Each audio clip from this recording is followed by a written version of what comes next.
manetsika ny saina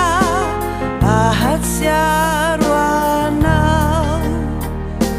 raosikely efa maina vasoka makinako nefa manano lazaina ka manoina fo raosikely maina sisa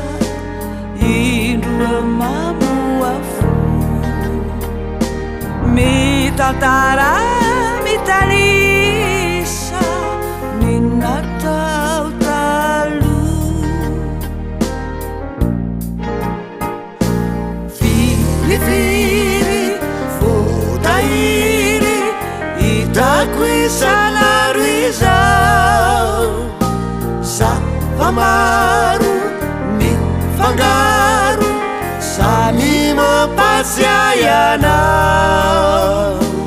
nefiray aminy reny manikotoko fa tomanana fiteny miatrao ampo raosikely maina sisa